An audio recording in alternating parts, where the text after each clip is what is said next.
दिया है और तमाम बिंदुओं को छुआ है, उससे अपने आप को मैं सहयोजित करता हूं, संबद्ध करता हूं और उसी बात को आगे बढ़ाऊं।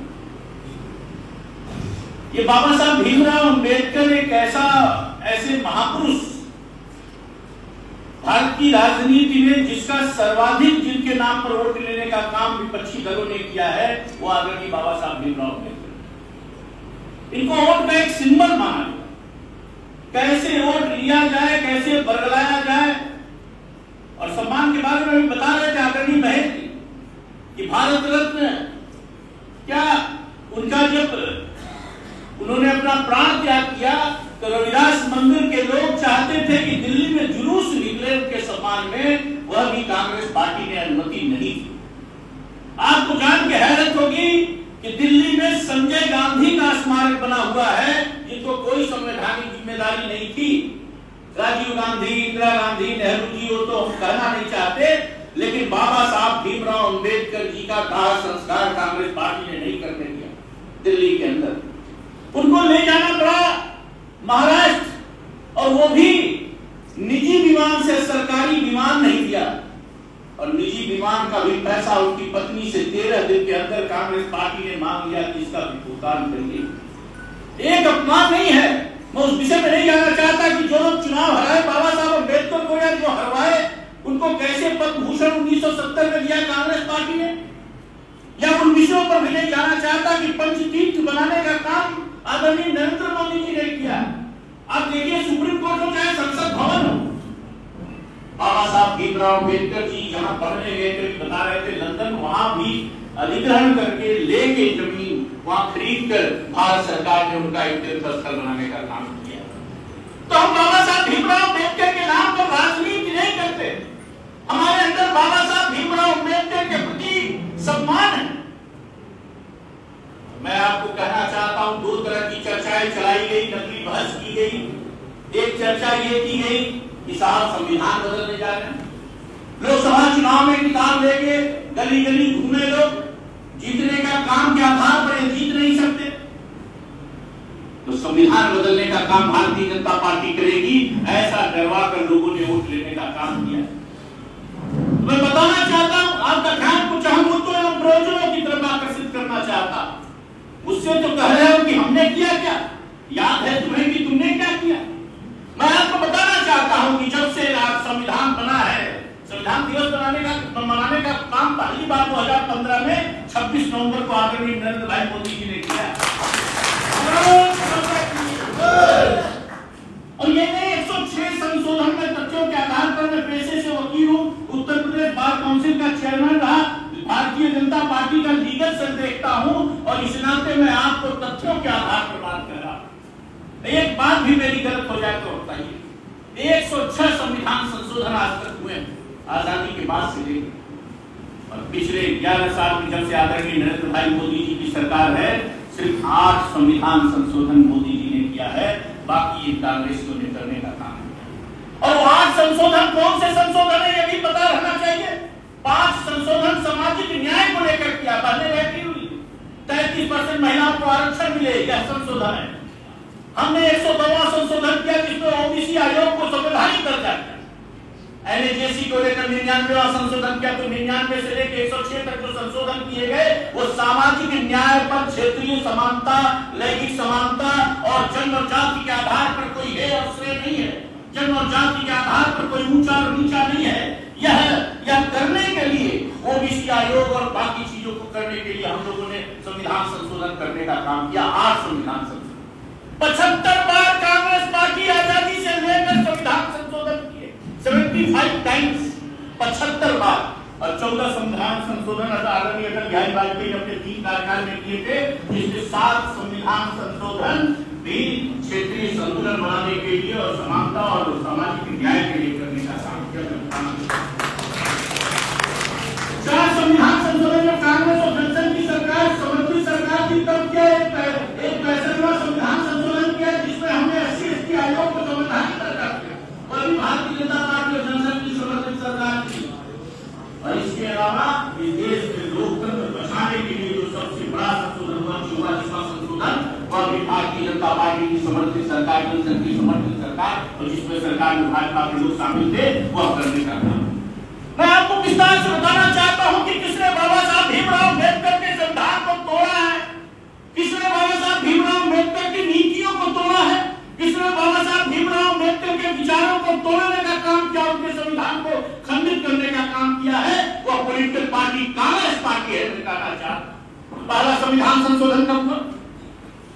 पहला संविधान संशोधन हुआ, आपको बताएं, आर्टिकल 19 है अभिव्यक्ति की स्वतंत्रता।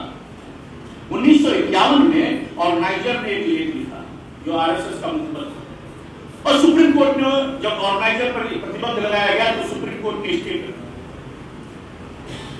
तो संविधान संशोधन पंडित नेहरू ने किया कि हम किसी भी पत्रिका को की पत्रकारिता को नियंत्रित करने के लिए, अभिव्यक्ति की स्वतंत्रता को कमजोर करने के लिए जो बाबा साहब भीमराव अम्बेडकर ने मूल अधिकारों में शामिल किया था, पहला संविधान संशोधन किया। आपको मैं बताना चाहता हूं, मेन संशोधन 24वां संशोधन किया कांग्रेस पार्टी ने। गोरखनाथ का केस, विधि के विद्यार्थी बैठे हो गए, गोरखनाथ और पंजाब राज्य का केस 11 जजों ने जजमेंट दिया कि मूल अधिकारों में आप संशोधन नहीं कर सकते, लेकिन इंदिरा गांधी ने और कांग्रेस पार्टी की सरकार ने 24वां संशोधन किया कि हम मूल अधिकारों में भी परिवर्तन कर सकते हैं, उसमें संशोधन कर सकते हैं। और उसी तर्क पर जो संपत्ति का अधिकार है, राइट टू प्रॉपर्टी, 25वां संशोधन किया उसको समाप्त करने के। 29वां संशोधन किया और 24, 25 और 29वां संशोधन के खिलाफ सुप्रीम कोर्ट में मुकदमा हुआ। सब लोग जानते हैं, विधि के विद्यार्थी हैं, केशवानंद भारती का केस, केरल राज्य का केस, जिसमें 13 सुप्रीम कोर्ट के जजेस ने ये निर्णय दिया कि संविधान की मूल आत्मा, मूल बेसिक स्ट्रक्चर को आप बदल नहीं सकते। लेकिन कांग्रेस पार्टी इतने पहले रुकी, 73 में जजमेंट आता है, जस्टिस सीकरी के नेतृत्व में 13 जजों ने कांग्रेस पार्टी के मुंह पर तमाचा मारा। लेकिन कांग्रेस पार्टी की बेशर्मी और बेहयाई देखिए, 2 साल बाद इस देश में इमरजेंसी लगा देती है, देश के अधिकार, मूल अधिकार, लोकतांत्रिक अधिकार को समाप्त करने का काम। इसलिए संविधान संशोधन की बात जब लोग करते हैं तो 42वां संविधान संशोधन ध्यान रखें। 42वां संशोधन करने पे प्रस्तावना में पंथनिरपेक्ष, पहले बाबा साहब भीमराव अम्बेडकर ने जो संविधान लिखा उसमें धर्मनिरपेक्ष, पंथनिरपेक्ष नहीं था, समाजवाद नहीं था, उसको 42वें संशोधन में जोड़ने का काम किया। 38वें संशोधन में आपातकाल लगाया गया और 39वें संशोधन में जो बेशर्मी हुई थी, आपको बताएं, 7 अगस्त को 1975 को लोग कह रहे हैं कि हम लोग संविधान बदलते कैसे कर रहे थे। 7 अगस्त को बिल आता है लोकसभा में, 39वें संशोधन का लोकसभा में पास।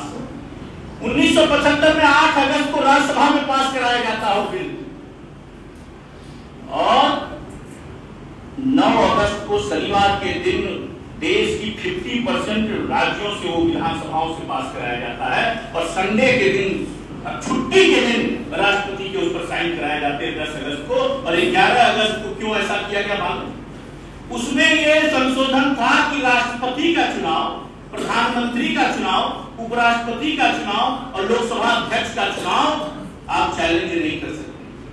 और ये क्यों कर रही थी इंदिरा गांधी? 11 अगस्त को इंदिरा गांधी के मुकदमे की सुनवाई थी सुप्रीम कोर्ट में। आपको पता होगा, यही रायबरेली से राजनारायण जी चुनाव लड़े और राजनारायण जी और इंदिरा गांधी के खिलाफ चुनाव हुआ। इंदिरा गांधी चुनाव 1971 में जीतती है, राजनारायण जी चुनाव हार जाते हैं।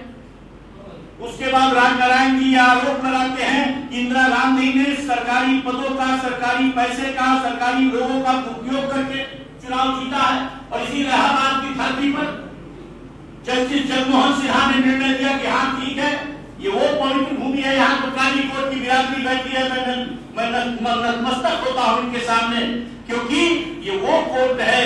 इंदिरा गांधी देश की प्रधानमंत्री थी, इसी इलाहाबाद हाई कोर्ट के अंदर जब वो कचहरी के अंदर घुसती हैं, एक भी वकील खड़ा नहीं होता है। यह वो क्योंकि हमको संविधान पर भरोसा है, हमको लोकतंत्र पर भरोसा है, और लोकतंत्र तोड़ने वालों के सम्मान में अब डर से हम खड़े नहीं होंगे।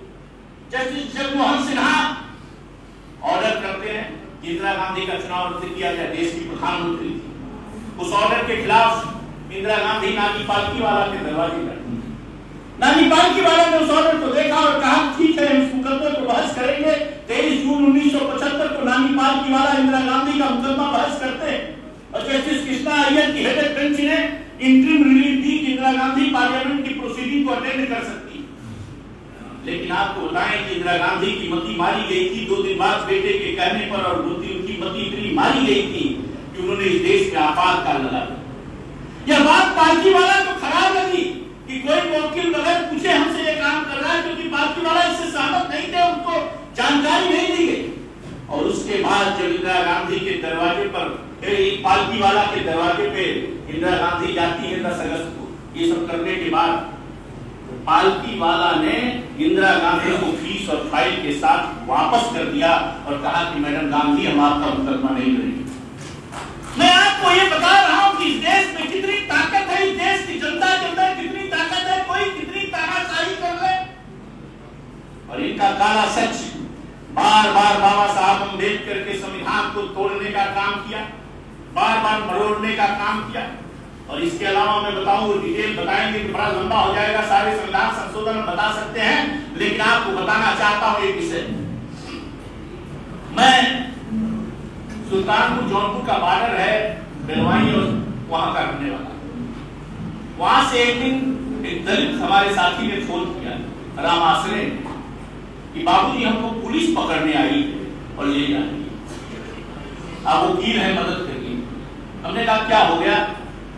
तो दरोगा जी जो मोहम्मद सुहेल थे, उन्होंने कहा कि इन्होंने शादी एक पत्नी के रहते हुए दूसरी की है, तो 794 आईपीसी के तहत ये दोषी हैं, इसलिए इनको हम अरेस्ट कर रहे हैं। उसके बाद कुछ दिन बाद वो छूट कर आया, मेरे पास आया और मुझसे कहने लगा कि बाबूजी कैसी कानून है और कैसे कानून के किताब है कि मैंने एक बीवी के रहते हुए दूसरी शादी की, मैं दलित हूं, मुझको जिसने पकड़ा था मोहम्मद सुहेल नाम के दरोगा ने, उसने 3 शादियां की थी, और जिस जज ने सजा दी मोहम्मद इस्लाम ने, उसने 4 शादियां की थी। ये कौन सा कानून है? क्या शादी विवाह के बराबर कानून नहीं होने चाहिए? और बाबा साहब भीमराव अम्बेडकर ने लिखा आर्टिकल 44 जो नीति निर्देशक तत्व है, उसमें लिखा कि article 44 required the state to secure for the citizen uniform throughout the territory of India. Bharat में समान नागरिक संहिता लागू रहेगी, पूरे देश में लागू करने का संघ प्रयास करेगा। लेकिन आजादी के 80 साल बीत गए जब समान नागरिक संहिता की बात भारतीय जनता पार्टी करती है कि बाबा साहब के संविधान के अनुरूप समान नागरिक संहिता लागू करो। अगर दलित का बच्चा 2 शादी नहीं कर सकता तो मुसलमान का बच्चा भी 4 शादी नहीं कर सकता है। ये हमको कहते हैं कि साहब आप सांप्रदायिक, वो नहीं लागू होने दे रहे हैं, उन्होंने नहीं लागू किया, तो इनकी मंशा क्या है? ये बाबा साहब की नीतियों पर चलते हैं कि नहीं चलते हैं, ये आप अच्छी तरह समझ सकते हैं। एक विषय और उठाया जाता, साहब भारतीय जनता पार्टी लोकतांत्रिक संस्थाओं को कमजोर करती है, कोर्टों पर दबाव डालती है, सुप्रीम कोर्ट पर, चुनाव आयोग पर, ये रोज प्रेस कॉन्फ्रेंस में लोग करते हैं। 3 बार आज तक, आजादी से लेकर आज तक, मैं बताना चाहता हूं कि जो जज होते हैं सुप्रीम कोर्ट के, जो सबसे सीनियर होगा, जिसका लंबा टेन्योर होगा, वो जज 3 बार ये क्रम टूटा है। 1964 में गजेंद्र गटकर को चीफ जस्टिस बनाया पंडित जवाहरलाल नेहरू ने आउट ऑफ टर्न। एक दोबारा इंदिरा गांधी जी ने बनाया 1973 में एन रेट, अजीतनाथ राय, आप राय जानते होंगे, उनको 4.5 साल का टर्म मिला था। 3 जजेस को बाईपास करके, सेलेक्ट को, ग्रेवर को और हेगड़े, जस्टिस हेगड़े, 3 जजेस जो उनसे सीनियर थे उनको हटाकर एएम रे को बनाया ताकि उनके फेवर में आर्डर करे, और वही जस्टिस एएम रे हैं जो इंदिरा गांधी का मुकदमा उनके फेवर में तय किए रायबरेली वाला चुनाव वाला सुप्रीम कोर्ट। और तीसरी बार जो इंदिरा गांधी ने यही काम किया 1977 में, आचार्य खन्ना सीनियर थे, जो आज के वर्तमान के चीफ जस्टिस के ऑफ इंडिया के फादर चाचा थे, उनको हटाकर बना दिया MH Beg chief justice of India. 3 ही बार मोदी जी ने नहीं किया, अटल जी ने नहीं किया, और अटल जी की समर्थित सरकारों ने नहीं किया, जनता पार्टी की सरकार ने नहीं किया, जनता दल की सरकार ने नहीं किया। जिस सरकार में हम थे वो उच्चतम न्यायालय, उच्च न्यायालय और न्यायपालिका का कोई सम्मान में ठेस न पहुंचे, आज तक हमने नहीं किया। नेहरू ने एक बार और 2 बार इंदिरा गांधी ने किया, और ये सारे जजों ने अपने पद से इस्तीफा दे दिया, चाहे जस्टिस सेलर हो, चाहे हेगड़े हो, चाहे जस्टिस एच.आर. खन्ना हो, इसलिए कि साहब सीनियर को नहीं बनाया, इसलिए हम जा रहे हैं घर। यही की सच्चाई। ये न्यायपालिका का कैसे दुरुपयोग करते हैं, अभी बड़ा मुद्दा चल रहा है। एमएच बेग को नेशनल आयोग, नेशनल हेराल्ड में अभी पकड़े चार्जशीट आई है सोनिया गांधी और राहुल गांधी को, उसी के डायरेक्टर बनाया गया एमएच बेग को, जो सुप्रीम कोर्ट के out of turn chief justice बना दिया। और इसके अलावा रंगनाथ मिश्रा थे, जो राहुल गांधी, राजीव गांधी के सिख दंगों में उन्होंने क्लीन चिट दी थी, और उनको चीफ जस्टिस ऑफ इंडिया बनाया गया, और 2004 में कांग्रेस पार्टी ने उनको राज्यसभा भेजने का। ये कांग्रेस पार्टी की सच्चाई है कि देश के 10वें जो मुख्य न्यायाधीश थे, चीफ जस्टिस ऑफ इंडिया जो 10वें थे, कैलाश नाथ बाजू, वो लॉ भी पास नहीं, उन्होंने कानून की पढ़ाई नहीं पढ़ी थी कैलाश नाथ बाजू ने, और सीधे रायबरेली में ही पकड़ के लाके जिला जज बना दिया गया, क्योंकि रायबरेली से जुड़ के ये लोग गांधी परिवार का राजनीति करते। बिना कानून की पढ़ाई पढ़े चीफ जस्टिस ऑफ इंडिया हो गए। 67 से 68 तक आप देखिएगा, 1967 से 1968 तक बिना लॉ की डिग्री पास किए, बिना वकील के रूप में एनरोल्ड हुए चीफ जस्टिस ऑफ 10वें चीफ जस्टिस ऑफ इंडिया इस देश का बनाने का काम कांग्रेस पार्टी ने किया। मैं कहना चाहता हूं, एक बहरूल हक इस्लाम है न्यायमूर्ति, इनका भी कहानी सुनी, क्या करती थी ना, बेशर्मी और बेहयाई। तो देखिए 1951 में वो कांग्रेस पार्टी की सदस्यता लेते हैं, जिंदाबाद नेहरू और जिंदाबाद कांग्रेस पार्टी करते हैं। 1962 में उनको राज्यसभा भेजा जाता है, 1968 में फिर राज्यसभा भेजा जाता है कांग्रेस पार्टी की तरफ से, और फिर उन राज्यसभा से इस्तीफा देने के बगैर 1972 में उनको हाईकोर्ट का जज बना दिया कांग्रेस पार्टी ने, और फिर 1979 में असम का चीफ जस्टिस बना दिया, और 1980 में जब वो रिटायर हो गए जनवरी में, तो रिटायरमेंट के 11 महीने बाद डायरेक्ट सुप्रीम कोर्ट का जज बना दिया, ताकि वो सब जगन्नाथ मिश्रा उसका सब भ्रष्टाचार के जितने केस के वो कर डाले समाप्त।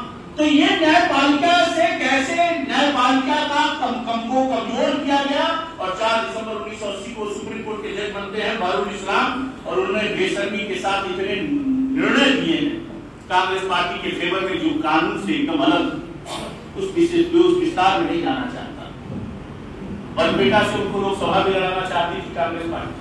तो जजेस से रिश्ते कैसे हैं, अपने कार्यकर्ताओं को जज बनाओ, उसके बाद अपने फेवर में भ्रष्टाचार के निर्णय ले लो। ये इनकी असलियत है, और आज ये हमको बदनाम कर रहे हैं कि हम लोकतांत्रिक संस्थाओं को हम कमजोर कर रहे हैं। भारतीय जनता पार्टी का कमजोर कर रही है लोकतांत्रिक संस्थाओं को। जब ये थे तो चुनाव आयोग का जो वो मेन होता था, चुनाव आयुक्त, मुख्य चुनाव आयुक्त, वो कैसे बनता था, जिसको प्रधानमंत्री चाहे उसको बना दे। आज प्रधानमंत्री जी ने 2023 में कानून बनाकर कहा है कि नहीं, उसमें विपक्ष का नेता भी रहेगा, उसमें हम भी रहेंगे, और सीनियर कैबिनेट मंत्री भी रहेगा। तो पारदर्शिता तो हम रख रहे हैं। चाहे निर्वाचन आयोग में टीएन शेषन किसके खिलाफ गए थे, सुप्रीम कोर्ट गए टीएन शेषन की कांग्रेस पार्टी को इंडिपेंडेंट ढंग से काम नहीं करने दे रही है, रिट याचिका दाखिल की। तो लोकतांत्रिक संस्थाओं को ये बात कमजोर करते हैं। 88 बार राष्ट्रपति शासन, 88 बार राष्ट्रपति शासन इस देश में लागू करने का काम कांग्रेस पार्टी ने किया था। नहीं भूले होंगे आप, बाबरी स्ट्रक्चर गिरी थी, चलो भाई उत्तर प्रदेश में सरकार थी, आप उत्तर प्रदेश की सरकार को गिरा देते, कहीं चूक हो गई तो आपने मध्य प्रदेश की सरकार गिरा दी, आपने भैरव सिंह शेखावत की सरकार को गिरा दी, आपने राजस्थान की सरकार गिरा दी, आपने हिमाचल की सरकार गिरा दी। जहां जहां भाजपा की सरकार थी, आपने 356 का दुरुपयोग करते हुए जो बाबा साहब ने संविधान बनाया है, उसकी धज्जियां उड़ाते हुए आपने भारतीय जनता पार्टी की 4 सरकारों को बर्दाश्त कर दिया। कांग्रेस पार्टी ने, इंदिरा गांधी ने 9 सरकार एक साथ बर्खास्त कर दी। ये सच्चाई है, इसलिए आपको इसको समझना पड़ेगा ये लोग कैसे लोग हैं और ये क्या करते रहे और क्या प्रचार कर रहे हैं। कुल अगर दिन देखे जाए, मैं जोड़ रहा था तो 20,037 दिन इस देश में राष्ट्रपति शासन लगाने का काम किया, जो 61 साल होता है बस, सब राज्यों का मिला।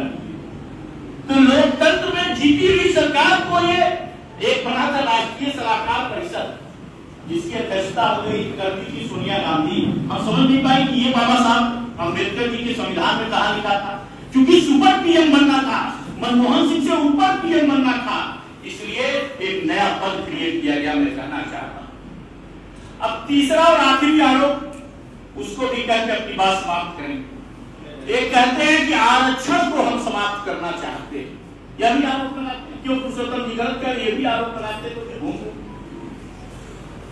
अब हमारा तो कहना है कि ये है तो सबके लिए हो, ये जिद हमारी है, बस इतनी सी बात पर दुनिया से जंग जाएगी और कुछ नहीं। हम चाहते हैं सबके लिए।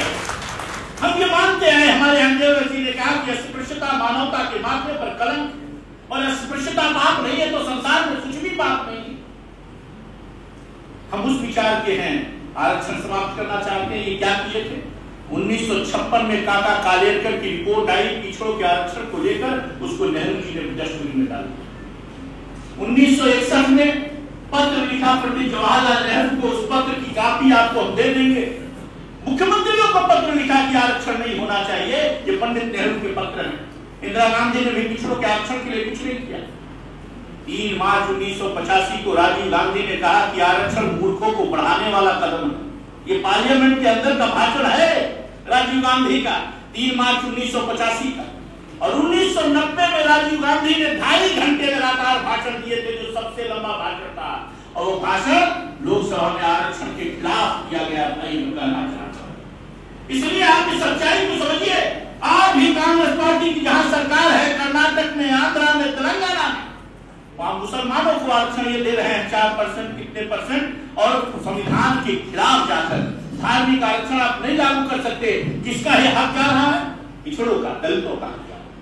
जामिया इस्लामिया विद्यालय हो चाहे अलीगढ़ मुस्लिम विश्वविद्यालय हो, उसमें दलितों का आरक्षण नहीं है।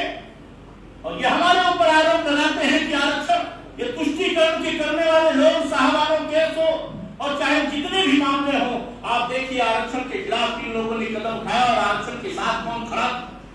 अकेली पार्टी है जो भारतीय जनता पार्टी, जो बाबा साहब भीमराव अम्बेडकर के नीतियों पर अक्षरशः चलती है, जो बाबा साहब भीमराव अम्बेडकर के संविधान के साथ खड़ी है।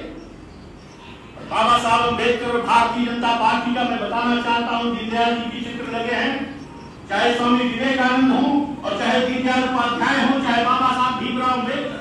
जो बाबा साहब भीमराव अम्बेडकर की पिछड़ों के प्रति, दलितों के प्रति, गरीबों के प्रति जो नीति थी, वही स्वामी विवेकानंद की नीति को उन्होंने बढ़ाया, और वही पंडित दीनदयाल उपाध्याय जी की एकात्म मानववाद की नीति। कहीं आपको अंतर समझ में नहीं आएगा। और बाबा साहब भीमराव अम्बेडकर ने राष्ट्रवाद के फेवर में कहा कि the safety welfare of the country come first always and every time, and safety welfare of the men to whom you command come second, and your own safety come last। राष्ट्र पहले है, उसके बाद आप हैं, यह बाबा साहब भीमराव अम्बेडकर ने कहा, और यही प्रखर राष्ट्र। ज्यादा लंबा नहीं करेंगे, आप लोग भी बैठे हैं बहुत देर से, लेकिन ये सच है कि 4 दलित राज्यपाल भारतीय जनता पार्टी के जो कार्यकर्ता है, जो समर्थक है, वो कॉलर के बटन खोल कर कह सकते हैं कि इस देश में लगातार, चाहे रामनाथ कोविंद हो, चाहे द्रौपदी मुर्मू हो, किस बिरादरी के लोग, इस देश के राष्ट्रपति का सम्मान है। पहली बार दलित ट्राइबल महिला बनाने का काम किया राष्ट्रपति ने। 4 दलित राज्यपाल हैं, चित्र लगा हुआ बंगाल की। सीएजी जो महालेखाकार नियंत्रक का पद है, कभी दलित नहीं रहा। पहली बार मोदी जी की सरकार में सीएजी का पद दलितों को मिला। रेलवे बोर्ड का चेयरमैन कभी दलित नहीं रहा, पहली बार मोदी जी की सरकार में रेलवे बोर्ड का चेयरमैन हुआ।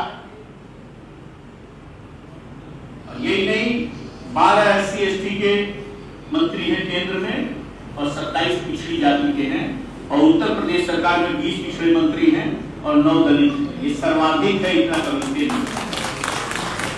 तो विस्तार क्या कहें, मजबूती के साथ हम लोग बाबा साहब की नीतियों को आगे लेकर चल रहे हैं। आदरणीय महेश जी ने जो कहा, उससे अपने आप को संबद्ध करते हुए कानून के विद्यार्थी होने के नाते आपको कुछ बात कह दी, और इन पंक्तियों के साथ अपनी बात समाप्त करते हैं। अटल बिहारी वाजपेयी की पंक्तियां हैं, कभी के अकेले हुए आज इतने नहीं, तो तब डरे तो भला डरे।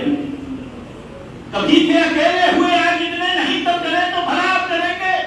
विरोधों के सागर में चट्टान है जो टकराएंगे मौत अपनी पड़ेगी।